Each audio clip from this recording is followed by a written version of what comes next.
Hi guys, welcome back to my channel. Today is going to be a little bit different. I've been doing some research on a particular topic, especially if you're Caribbean or from Louisiana or so forth. You know about Carnival or Mardi Gras. And my question is, should Christians participate in, on the surface, participate in Carnival or Mardi Gras?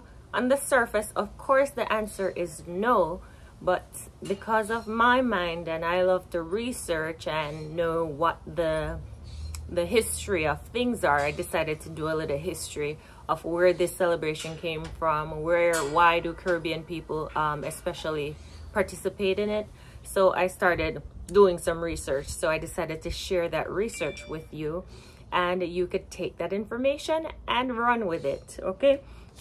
So the first thing I wanted to say was the history that was given. I'll go over the history that was given. Like if you look up the history of Carnival in the Caribbean, this is the history that's pretty much given, right? So historians believe, let me just turn off my phone. Historians believe that the first modern carnival originated in Trinidad in the 18th century. And it was brought there by French settlers, and that they brought Fat Tuesday. That was their celebration, Fat Tuesday. Now, Fat Tuesday is what's known in Louisiana as Mardi Gras. If you do a simple Google search of Fat Tuesday, pretty much information on Mardi Gras will come up, and Mardi Gras was also brought to the US by the French. So it's pretty much the same. So Fat Tuesday was a masquerade party that was brought to the island by the French. And if you do research, you'll find out that the French got it from the Romans, and the Romans got it from the ancient Egyptian, which was a pagan festival back then. The free blacks also wanted to celebrate, so that they kind of transformed Carnival into their from that more Eurocentric vibe to the more cultural festivity that you see today. And also it was also almost like owning a celebration for themselves, because the Europeans used to dress in these fancy costumes, and the free slaves wanted to have something of their own, so they kind of turned it into what we see today as Carnival, with, you know, the steel drums and all that stuff. So the celebration included steel drums in the street, costume, masks, feathers, headdresses, dancing, music, along with raucous behavior. Raucous, that's that word, right? Raucous behavior. Mardi Gras dates back to an ancient Roman festival honoring the deities, let's hope I don't butcher this name, Lupercalia and Saturnalia, which took place in mid-February when Christians arrived in Rome. They incorporated the festival into Lent preparation. So the Christians got there, and like with many things and many holidays, they kind of just incorporated that pagan festival into what they were doing while they were preparing for Lent. And if we look at the meaning of Carnival pretty much means abstaining from meat, just because they were entering into that Lent period. So they were abstaining from meat. Now, Jamaica celebrates what they call Bacchanal Carnival. So I was like, I don't know what Bacchanal means. So I started to look up Bacchanal as well and what that meant. And Bacchanal means, really, when you look up at the definition for Bacchanal, it has two definitions. One is an occasion of wild and drunken revelry. And number two, which I want to focus on more, is a priest, worshiper, or follower of Bacchus. So who was Bacchus was my next question. It's like I have so many questions. So Bacchus was the Roman god of agriculture, wine, fertility, equivalent to the Greek god Dionysus or Dionysus. I've researched his name before, but I can't pronounce it. It's Dionysus. Dionysus, I think. So his followers were wild women who danced energetically during this festival. Dionysus was a Greek god of frenzy, festivities, spiritual ecstasy, wine, and alcohol in general. And they did rituals. Now, according to Britannica, as why my dog always want to make noise when I'm doing a video?